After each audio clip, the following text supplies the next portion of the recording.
All right, Scott. That was a truly symphonic interpretation. And by that I mean, the classic term of symphony, voices working together, right? It's more than just polyphony, which is, many voices or several voices, more than one voice. But it really is, it's like a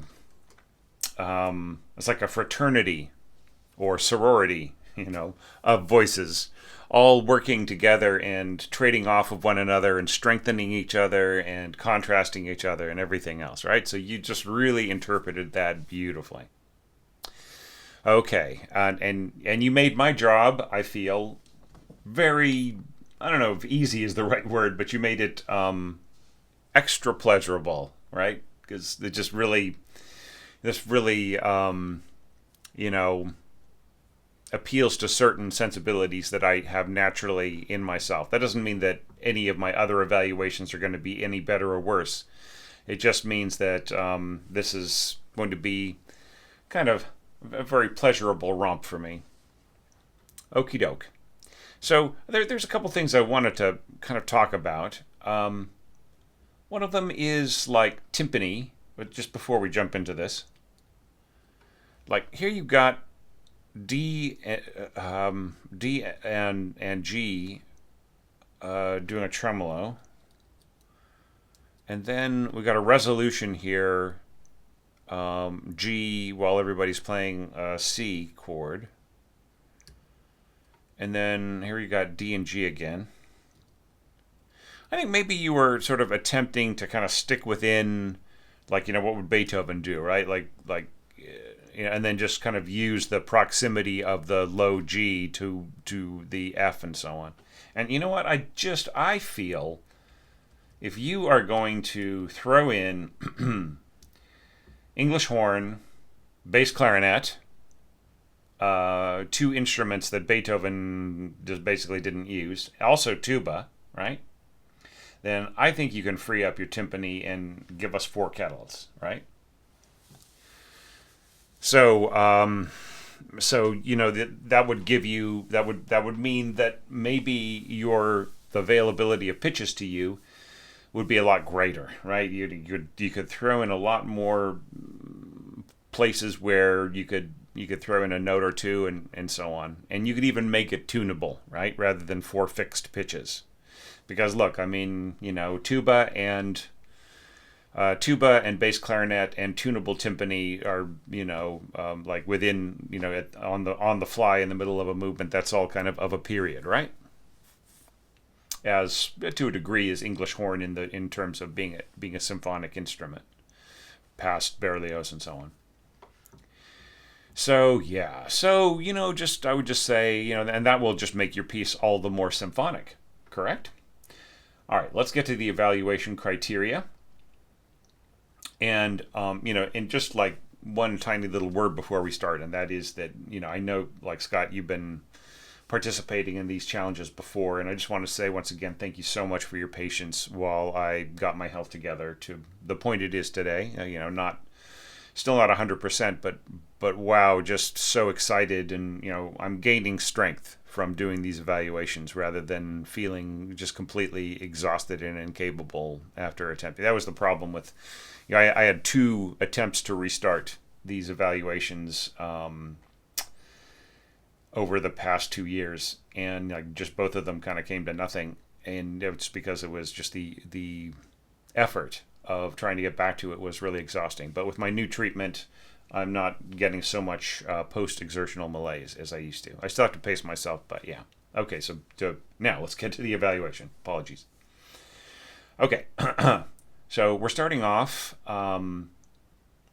Adagio Cantabile. The big question is, does this intro set the mood effectively?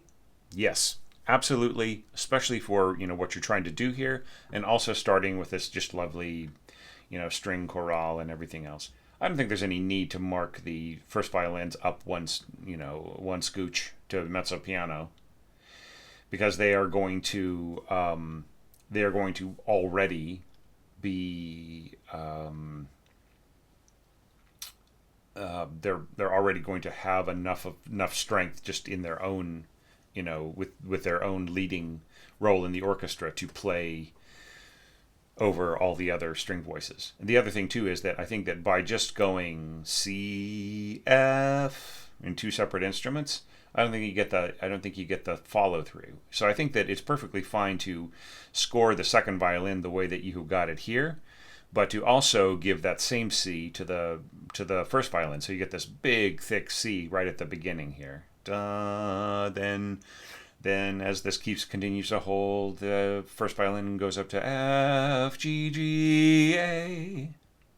And I like the slurs in this. I think this is nice because you're thinking about the length of the bows for the players.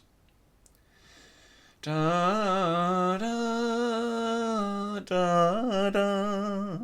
And just having just a teeny bit of sweetening, I'm sure you've watched my or read my my tip about the case of the disappearing flute.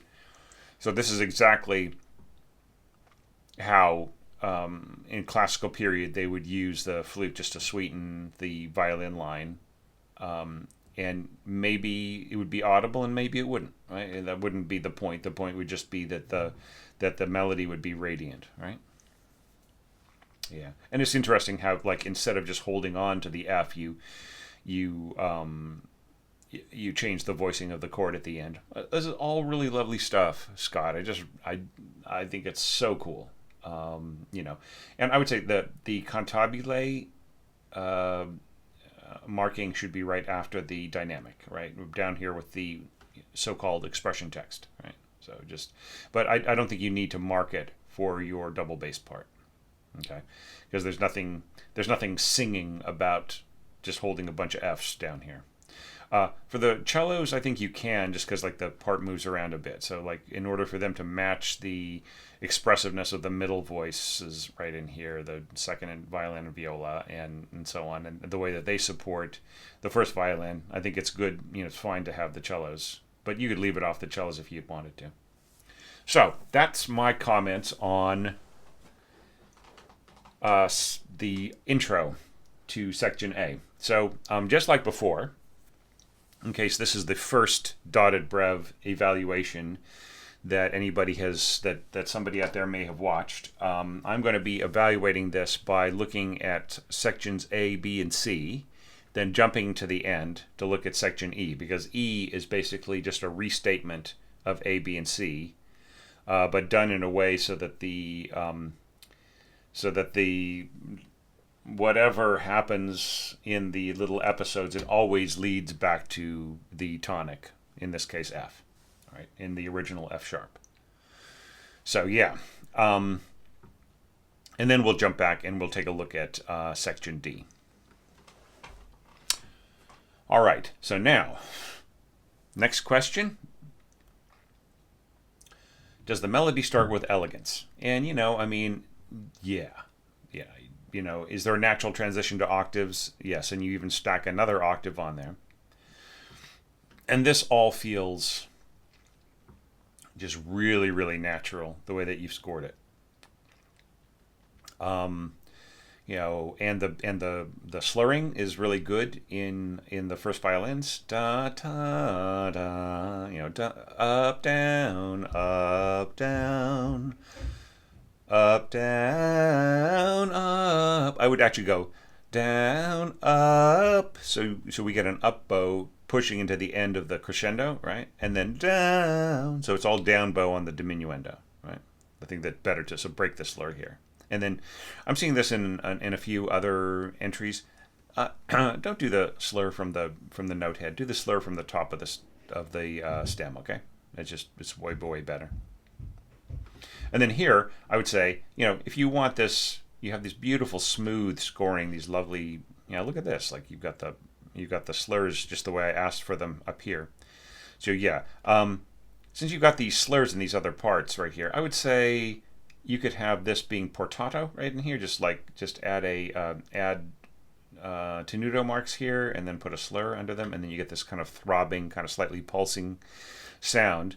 From the C's here, and then they feel very smooth, as if they were slurred, even though they are repeated notes, right? And then this is nice, and you could also do this mezzo staccato, right? So, da,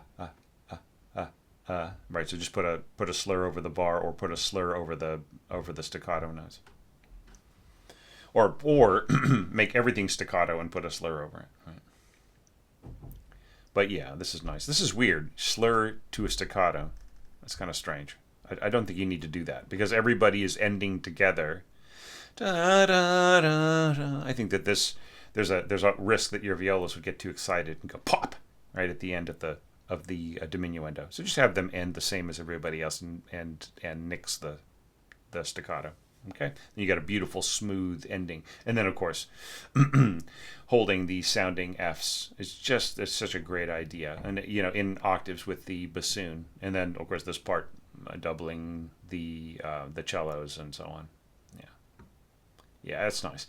I would the only thing that I would wish for would be possibly just a little bit of doubling here, like if you were to throw in maybe English horn or second clarinet, right, or bass clarinet on the second violin line, then I think that this would be perfectly cohesive. And then I would also mark a second entrance because remember, people are going to jump back and repeat, right? And if they're just looking at the repeat and they're not looking at what was marked before, right? So always following a repeat, make sure that you have your dynamics marked, right? Unless it's a part that is continuing on from the previous and the dynamic is the same as the end of the like at the end of the section that repeats, right, in this case. So that this doesn't need fresh markings, but it might be good to have them at the beginning of the phrase, right? Because a lot of times, like once you've worked on the intro, and who needs to go over that again, the conductor in the rehearsal will say, okay, everybody back to the allegro, please, bar 4. And everybody will jump back, and it just helps the player not to have to look to the beginning of the part to catch the first dynamic. And if you look at the piano score, Beethoven marks he marks the dynamic again, right? And shouldn't we also be marking that this is piano dolce, right? And then you don't need this mark here, right? This should go to the flutes. Okay. So aside from all of that nitpicking, I feel that you do check the boxes. You have a natural flow to your accompaniment. The melody starts with elegance. You've got sort of this nice energy right in here with the offbeats, which I feel should be mezzo staccato. And then natural transition to octaves would be good with adding a little English horn or bass clarinet, very soft in the background, I would say. And then do you expand without clogging up? Yes, you do. And this horn part is absolutely perfect, right? And that also the fact that you don't add any kind of a swell to it. Great. Okay, so now let's move on to the Leggieramente part. And I am puzzled, Scott, at why you left out the indication Leggieramente. I think you should leave that in there, for your oboe and then for these other parts. Now, be aware that you're adding a hell of a lot of weight by having bass clarinet and first bassoon and tuba, right? Especially with the tuba part. I almost feel like you could just cut these, like I would say do an either or, right? Either have bass clarinet and bassoon playing together, or just have tuba, right? Or if you must have tuba, then make it pianissimo, right? So you really need to keep the tuba controlled. And also, like, this really kind of fast, nimble playing is going to sound slightly comical on tuba, especially in this higher register for the tuba, right? And a lot of tuba players might not want to play this fast, kind of going up right to the top of the staff like this. All right, okay. Especially if the tuba player is sort of semi-pro. So just this is, I'm a little questionable about this. Just like maybe even like what if you went pianissimo and you just had the player go da da da da da da da da. See, I think that would just be much more reasonable, right? Just have the slur end here, cut this note, and I think that would make much more sense. So yeah. But anyways, to look at the evaluation criteria, does this contrast with the theme? Yes, it's the first time the oboe has said anything at all for this entire orchestration. So good, fresh voice, and then answered by these instruments, and then you have violins coming in, doubling the oboes. Okay, and with clarinet below, so that's so you are adding it's, I mean, it's the contrast is in the strength, right? More than anything, like by adding the violins here, they'll be sort of swallowing up the character of the oboe unless you mark the oboe up a little bit. Like if you just say, okay, mezzo piano here, but then mark piano or pianissimo on the string so that they don't like, or write like with oboes or something like that, or under oboes here with the strings. So otherwise the strings would just really absorb what the oboe is doing, and especially with the clarinet an octave lower. And then this same thing again, da da da da dum, with a little bit of cello this time, which is perfectly fine. So yeah, so you didn't really need any kind of harmonic support. You added some octaves here with your double basses, so that's all fine. Okay, so stamp of approval, but you add the Leggieramente, right? That Beethoven put it in for a reason. All right, now going on, is there emphatic color of line? I mean, there is. I think you could start the crescendo a little earlier, right? Because the crescendo is marked on beat 4 of this bar, right? Right here. So that's where Beethoven wants it. He doesn't want it halfway through the middle of the next bar. He wants da da da da da da da da da da da da da. And I really like the way that you just really make the crescendo continue on da da da. There's some irregularity here though. Like all of these parts are going to be, you're like the way that you're adding them together. They're going to come in at different dynamics at different times. And it's better to, I feel that it's better to start the crescendo here, get to mezzo forte by beat 4, and then just any other part that comes in, just let them be mezzo forte and don't worry about the crescendo further, or mezzo forte on the downbeat for all the instruments that are coming in, crescendo to forte and crescendo to forte for everybody, right? That might be a way of dealing with it. But you definitely want to have piano crescendo to mezzo forte by the time you get to beat 4, because otherwise it just really isn't a feeling of increasing strength. Do you see what I mean? Okay. The color here is nice. We've got octaves in the strings with the violas coming in, octaves in the violins with the violas coming in here on the D. That's all very cool. And then that is all doubled with flutes above, oboe trading off to English horn, and yet a third octave below of of clarinet, which kind of seems to sort of stop, right? And then there's like kind of no more lower voice there, which I think is good. Like you don't want to interfere with the functions, like the way that the simplicity of the scoring that you've got here, you don't want to interfere with these functions. But here, like I would say, I would keep the trumpets down, definitely. Like, so let's say that you follow my advice, you go, this is all piano crescendo to mezzo forte by bar 4. I would say just have your trumpet start, da da da da da da da da da da da da da. Just don't have them crescendo at all, and then maybe crescendo to mezzo piano by the downbeat here. Just really keep them back a little bit, because otherwise they're going to so dominate what's going on here in all these other parts that it's really just going to sound like, even the way that you've got them starting at piano here and everything, they're just really going to take over the sound. All right, and then a little bit of piccolo on top, which is very, very fun. So I feel it's all really great. And then you maintain the strength. In fact, you're pushing it. All of this is kind of nicely done. The brass is very much going to take over the sound picture in the middle and towards kind of the top here with the B flat trumpets. So like once again, kind of holding back the brass a little bit, right? So maybe having everybody else mezzo piano by the time they get to the end of this bar, and then pushing forward to forte by the end, and then just maybe everybody else starting piano or mezzo piano pushing to mezzo forte. And I think you'll get a good balance here. There's nothing really wrong with the scoring though. This is nice. You can get a nice satisfying low F here out of your contrabassoon. Seems to me like your cellos and double basses are really up. Like if you have this bomb bomb bomb, yeah, we kind of have tuba. Sorry, it looked like timpani for a second. If we, yeah,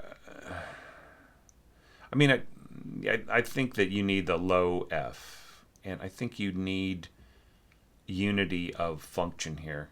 I don't think you can go C G F and F C F. Yeah, it's just.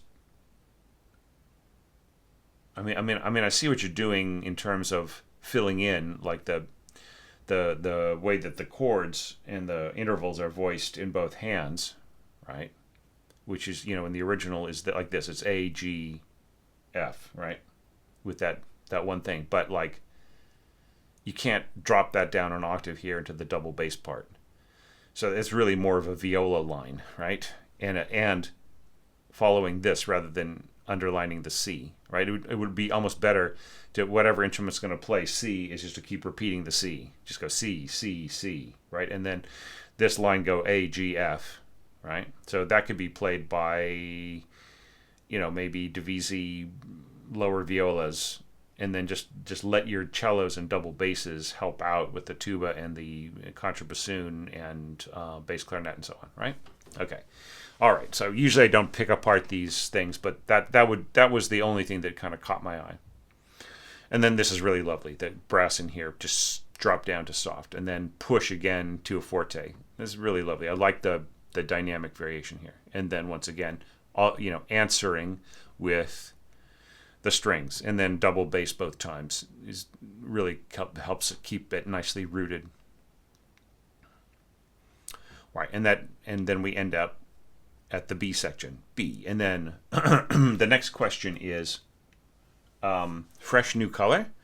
All right, well, I mean, kind of and kind of not. Like you really have the first violin's doing everything. Like here they introduced this, the dominant color here. And then the dominant color here and so on. So there really isn't anything new said, right? But like you want to sort of lead forward to this da-da-dun, da-da-dun, da-da-dun, da-da-dun. So, I mean, I can't fault you or anything, but just be aware, like, if you're feeling like your orchestration isn't quite going to enough places, then maybe this could be a wind line, right? It doesn't have to be, but da da da da da ba bum bum. Yeah, and this is originally a a trillo, a turn over a trillo. So da da da da. So it's two shakes before you dip around and do the turn, right? Da da da da da. Yeah, and then this is strange. Diminuendo. All right, so piano crescendo to forte, diminuendo to piano. I think you intended this to be pianissimo, right? Or maybe this should have been forte. I'm not. You're really confusing me here. Anyways, maybe this doesn't need. Maybe you don't need to have a forte there. Anyway, but it's good to have some strength there.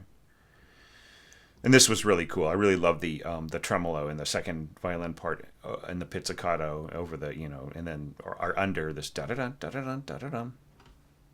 Very cool. Yeah, and yeah, this is all really charming. And then starting to bring in other voices, oboe, da da da da da da da da da.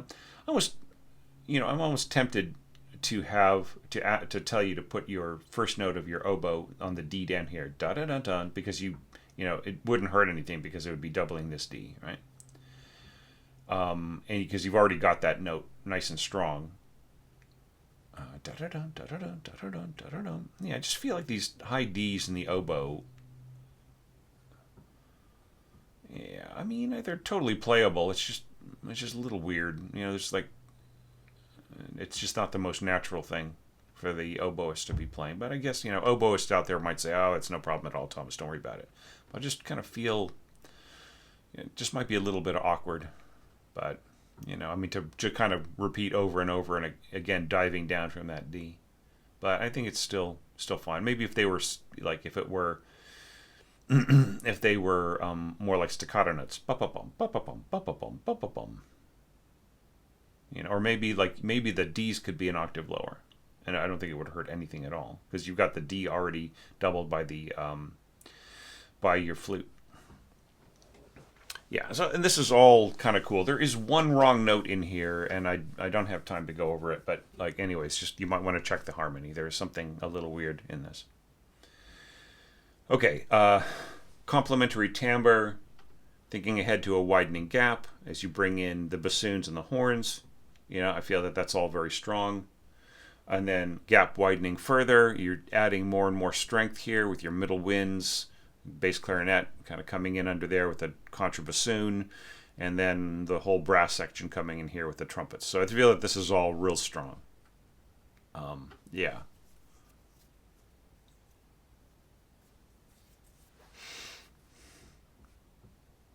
Yeah, so yeah, just yeah, no big problems there. Da, da, da, da, dum. Yeah, I think. All right. I think if there could be just a little bit more, a little bit more of the mediant on top, right? It almost feels like you're ending up with an octave and a fifth for most pitches, right? So how many A's are there here at the end? Okay, so we have, excuse me, E's, I meant to say. So we've got an E here and an E there, right? Sounding E. I just feel like it needs to be in like if this should be like an E sixth, I think, in the first violin. Yeah, and yeah. Yeah, so right. It just needs to I just think you need to strengthen up the median above a little bit more. It just doesn't, I mean you could hear it in the mock-up. I just really felt like you were coming to like there wasn't really as much enough of an identity of it being a C major chord. All right. So now, continuing on from there, and then once again, like this roll here, like if you had your requisite, like for timpani, yeah, I mean, I think all you need to do is just roll on the G. I don't think you need to roll back and forth between I mean, it's kind of fun, but I don't know if it has as much character or identity. And then just end on a C, right? If you've got the four kettles. Okay, now going to the C section, new quality of tone, question mark, and once again you're back with your strings, right? So you're kind of using strings for everything. So yeah, just be aware, like if you feel like there's not enough variation, that might have something to do with it. Like entrances mean so much, especially in Beethoven. Like just listening to the way he casts his entrances and always keeps the new fresh timbres.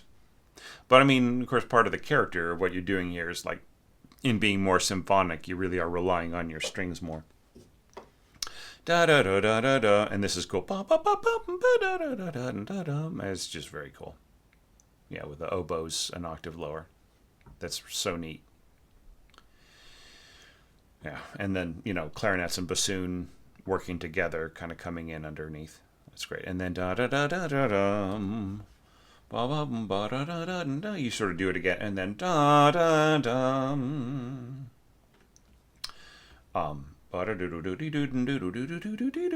I really like the way that you bring in the winds right in here. Then bum bum bum. And then this is all really lovely towards the end. Just like I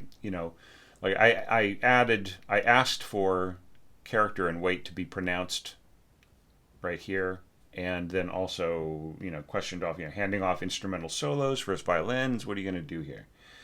Will there be a consistency of texture? Will you seamlessly lead back and so on? I mean, I feel that this might still need a little bit of work. I don't feel that it's seamless. I can hear the seams, right? I think that, for instance, if you had slurred down to a written A here, then that would have been more seamless going to the bass clarinet. right here, right? And you know, you're thinking like, oh well, that's I shouldn't need to do that because the bassoon is covering all that. But you know, because you are just stopping together at the same time, it accentuates the fact that the clarinets stop and then pick up again with the bass clarinet, right? So, yeah, and then of course, like if you want this to be seamless here, then this should just be a 16th note, right?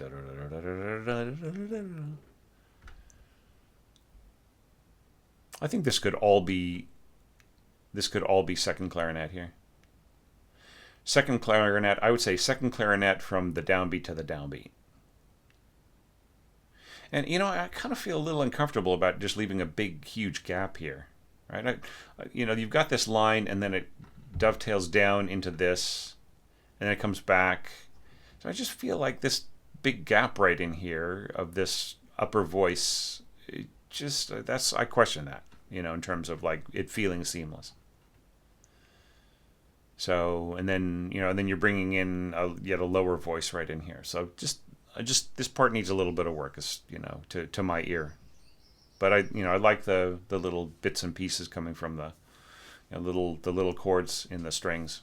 That's all very cool. I don't think you need to go up to a forte and then leave this piano, because it's just at a certain point you don't really even hear the strings at all. You know, when things get really excited here. So the balance needs a little work. Okay, and then yada bum bum bum bum. So, so just to point things out, this I think this all works pretty well. And then you're going into the D section, which kind of uses the same approach as the A section. Okay, so just to point something out to you, Scott. Okay, so it's not just that, each of the entrances of the new sections, the new thematic episodes, starts with the strings, all the way through. It's that you also have a repeat, and you have to hear everything again. So it's not just that it happened 3 times, it'll happen 6 times, and then a 7th time, right? So I'm just saying, that's one of the reasons why you might want to think about fresh voices and so on. If you come back to this and say, oh, well, I'm going to fix a few things up, maybe adjust a few things that Thomas suggested, and add some more of my own ideas. And I can already think of all these things that Thomas isn't mentioning, that I could add and so on. And I have an opportunity to get this read or played. So I would say, so just maybe rethink a couple of entrances, all right, just to give yourself a little bit of freshness or whatever. And of course, there's, you are free to do whatever you like with your score. If you're going to take it further, you could make this, you could take away the repeat and then just, have the same material as the Beethoven piano score, but have a different orchestration going all the way up to this D section, right? So so when you come back to the same things, you're having different sections and different voices and everything interpreting it. That was one thing I was really hoping people wouldn't do, because it's like twice as much work for me. So I'm glad everybody stuck to the repeats for the most part. All right, so now just as I promised, we're going to jump ahead to the beginning of the E section. We're going to compare how things worked before, right? So here we kind of see that you're taking the same approach. I mean, it's a beautiful way, but just keep in mind that now this is going to happen 4 times, right? Within your orchestration, because of the repeats, right? The repeat at the beginning and the repeat here in this second part. All right, now we're going to and this is very similar to what we had before, right? Hang on. So oboe going to bass clarinet, bassoon, and tuba, and so on. Now let's go back to where we were. So we're adding flute and clarinet. So pretty much sticking with the pattern before. I like these tremolos in here. Right, and then this is similar to before. Jumping back. right? We got a similar approach, but you don't have the strength of the strings anymore, right? The strings are more doing their kind of like more in this sort of position. So I'm wondering, considering as how like, we're really going into parts where there are some fits of Beethoven type of temper, whether or not perhaps you could bring in like maybe this would be a good place to bring in trumpets and horns, helping out just to really make this, and that would give you that lower voice with the horns really being able to dip down and be nice and secure in the lower middle register, right? Just trumpets and horns, right? Or trombones maybe even. But just to really back this up and then lead effortlessly into this chorale right in here, right? Bum bum bum. Yeah, and then this is all really great, like strings, da da da, strings, and then I really love the way you pile this on, right? So cool. Then bum bum, kind of like a soft tutti. Done. And then this is kind of going back to the B section. Da da da da da, bum bum. Once again, very similar to the way that you did it before. So remember, once again, you're going to be repeating this string approach. The first violins taking the melody and so on and so forth. Like that's also going to be 4 times now, right? So being aware of that. Da da da da da da da da. Of course, like was a good approach. Yeah, so maybe, if you come back to it, maybe you could like rethink this a little bit. I think I mentioned in my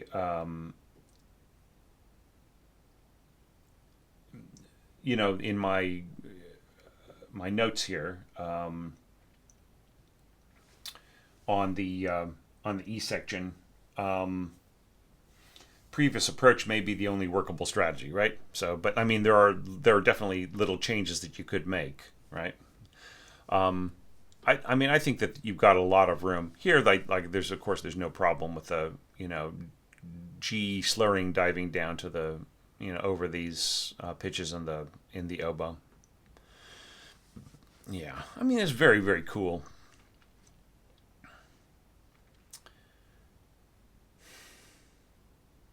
Maybe trumpets could come in a little earlier. Maybe there could be more interplay. Maybe you could go divisi on some parts here in like the first violins or second violins. Just add a little bit more energy, a little bit more color, a little bit more scope, right? So just there are possibilities, especially, with this piccolo up top here and so on. Yeah. Yeah, but I really do like the brass scoring right in here and this, the trumpets kind of going nuts here. That's all really fun. Yeah, and then, once again, you got a G and D roll, right? Shouldn't it be a C and a G roll? And then ending with an F. See, so if you have F, G, C, D, right, you can go G and C and then end on an F. Okay, and then so let's compare this to the C section from before, right? All right, so we've got kind of a similar thing again, starting in the strings, going to the firsts. We got oboe supporting an octave below and the clarinets, right? So jumping forwards, yeah, kind of the same thing again. English horn and clarinet. I think that works really, really well, and oboe at unison with the first. I mean, it's all very cool.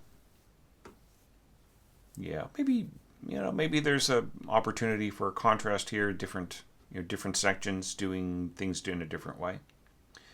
But I mean, there's nothing wrong with it or anything. And this is nice. Da da dum. I like the way everything comes in here. Da da da da da da da da da da da. And then really wind heavy here. Bum bum bum. I think that there's a slight I think you intended to go A, B, G here, and instead you had a unison F sharp G, right? So I think you intended to go A B G here in the oboe and the first violins, right? So that's something you could possibly fix. And then this is all really cool, the way that everything kind of dives down. And then once again, I feel like whatever you do here, if you have 2-octave runs and you have the winds dovetailing into one another, just really make sure that like this is better dovetailing, right? Ending in the 16th, going to the next one, right? Like this, I think this is a lot more workable. And this all this dun dun da da da. You could do these as sort of like as like maybe mezzo staccato, right? Or like maybe as little soft tenuto staccato or tenuto, just like give it a little bit more oomph to the notes, but not make them loud. Yeah, and then just like jumping up here, like, and then this da da dee dee dee. I really like the strings right in here, the middle strings, and like just like kind of keeping away from bass instruments here, just the way that the piano does. That's one particular way of approaching it, and then just kind of going up here, keeping the voices mixed. Bass, clarinet, and bassoon, English horn and clarinet, flute and oboe, and so on. Piccolo coming in at the top. Yeah, there's a lot I could do to unpack this to make it, to give you more tips on making it a little bit more even. But you can just pick up from what I said before. Yeah, and then this is all good. Bum, bum, bum, bum. I think you need a little bit more bass end here, right? And then, of course, this should just be Fs. So I think you could throw in the tuba here, throw in the double bass. Just needs to be a little bit more. This is a little strange here. This da da da. I think that's a little weird. Yeah. Okay. And then I don't know if you need a big boom. This was the only note that I felt was a little too much. Do you know what I mean? Just adding another chord. I think it's fine just to let it end, right? And then maybe put a ritardando seconda volta here, like so second time, just slow it down a little bit so that you really land on this downbeat here. Bum. And then I don't think you need the extra bum. All right, but I mean, you could just say, "Oh, the heck with you, Thomas. I hear it and I think it's fine. I'm going to leave it in there, so that's fine. That's whatever." Okay, so now that we have compared and contrasted ABC with E, let's jump back to D. And it's nice. So now, like, I can jump into D, and D feels really fresh to me. Bum ba da ba da da da da da da da dum bum bum. So maybe like adding the little, the little correction, the little grace note correction at the end. Da da dum. And also, this trill should have like a flat over it, right, or after it. So you're trilling D flat to E flat, because you're ending up on an E flat. So the way that the trill is playing back in the mock-up, and the way that it is essentially scored for the player, is that they will be trilling from a D flat to an E natural, which is like it's like an augmented second, right? Like essentially a minor third. Yeah.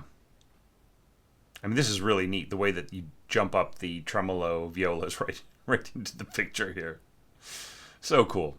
I mean, you give yourself the, you give yourself the contrast of color. That's really lovely. So like this is what I mean. It's like by you having a more symphonic approach. The voices working together. It's so good. And then this coming in, da da dum bum, bum bum bum bum. I think you could have had your cellos and trombones here be a bit louder and more forceful. Not much, but just a little bit more, and then pushing forward. And this, you could have started strong rather than push from piano here.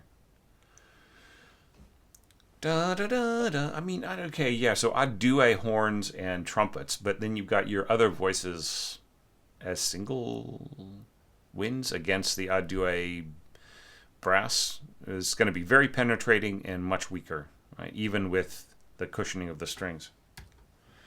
Da da da bum bum bum. And then you just have tremolo instead of da da da da da da da da da da da. Yeah. So just making sure that this is nicely framed, and then da da dum, da da dum. I think you could keep it piano, right, so that you don't drown out this. You've taken away the figuration, right, the little fragment of motif away from this, right? So you better not drown out what you've replaced it with, right? So just keep it soft, and then maybe you can bring in a little bit more strength later, right? I feel, if this is going to be mezzo forte, I would say don't push this to a forte when you've got this mezzo piano, right? So just keep, I would say, mezzo piano in your trombones. Don't get too strong. I think maybe you forgot to mark a change here. I would say mezzo forte at the strongest. Maybe keep the trombones mezzo piano, and maybe have little changes of strength in your winds, your winds and violas, but not too much, right? Because you're keeping everything so soft above it that there's a danger that what is supposed to be a supporting part will dominate everything, and you won't even be able to hear this at all. This da da da da da da and so on. Right? Okay. I really feel like this needs much more support in the winds, don't you think? Okay, and then here, I feel that there is a bit of an error in the way that you're calculating this. Let me jump back on my other screen. Okay, so what does Beethoven say? He says in his original piano score that he wants C to keep holding while he stacks these other elements on top of it. But you have taken away the pedal C. So it just goes dun, dun. So instead of dun, dun, dun, so the sense of the C thirds, right? So I would say when you come back to this, rewrite this. So maybe when you've got these adue parts in the trombones and so on, like maybe the tuba can hold on to the C's, right? And it can be the upper instruments that add the E, and there can, wherever you get a chance where you've got adue instruments, you can add the pedal C, and you can even do that divisi in some instruments, right? Okay, so anyways, I would just say add winds to bulk up your strings here, so that this doesn't seem like so much of a sudden surprise, right? And you could even have like maybe the last beat or two rushing downwards and say horns and trumpets, like crescendoing from a piano into it, so that it all is much more natural. And then you definitely give us a pedal C in some of these instruments as it climbs. Right. So anything where you end up with a C at the end should have that same note. Like, so this should be C, unison C, C thirds, C fifths, right? Same thing here. Like, yeah.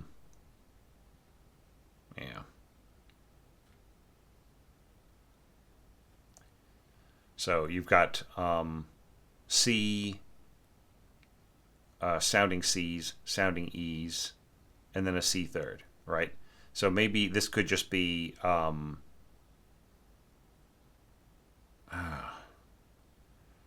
maybe C octaves, and then a G sixth, and then a C third, right?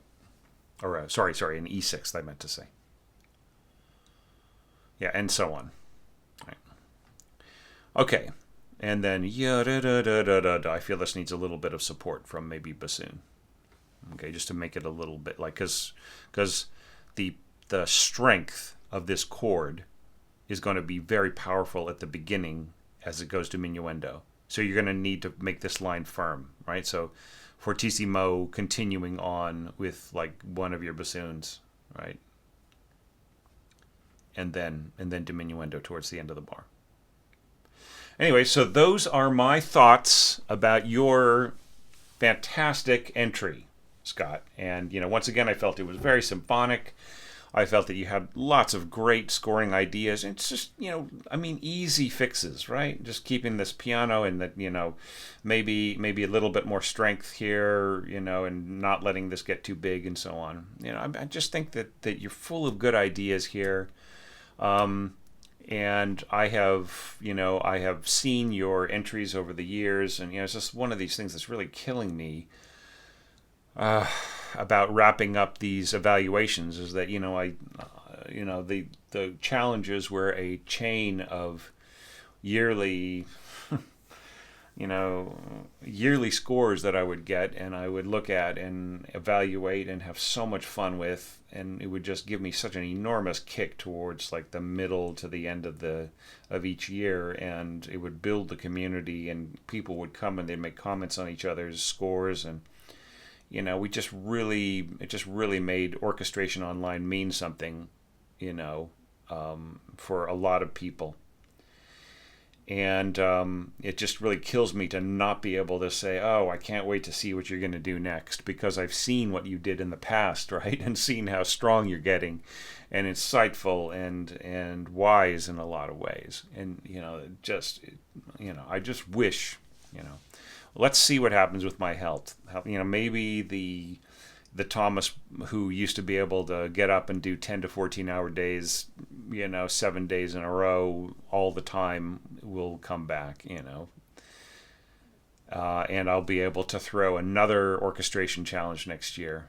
But more than likely, if the orchestration challenges do come back, they'll probably come back limpingly. Probably if it happens again, it might not be for another year or two, and it might be very limited at first until I'm able to build back up to where it used to be, or not. I don't know. Cross your fingers for me. It just all depends on how long this long COVID's going to hold on. But let's not let that drag this down. Let's really appreciate what Scott did here. And people watching this, please leave some comments down below. They'd be so appreciated by him and by me. And yeah, just let's keep this energy going. Let's pick things up. I released the Brev entries to start off with. First week and a half it was good. We got a few comments, but we really haven't gotten to the point. We haven't got that momentum back yet. So let's really try to get the momentum back, and get all the dotted Brev participants should comment on each other's scores, and all the Brev participants should comment on each other's scores. I think that we need to get these pieces, a lot more conversation, a lot more back and forth, a lot more people watching everything and just really enjoying it and seeing the contrast between the two different, between the many different entries that we've got. All right. So thank you, Scott. Thank you for being so patient, and thanks everybody. And I will see you tomorrow with another great score. These are all so superb. These dotted Brev entries, they all have got something deep about them, and a lot of effort put in by the orchestrators. And I think we should all appreciate that. Thanks, everybody.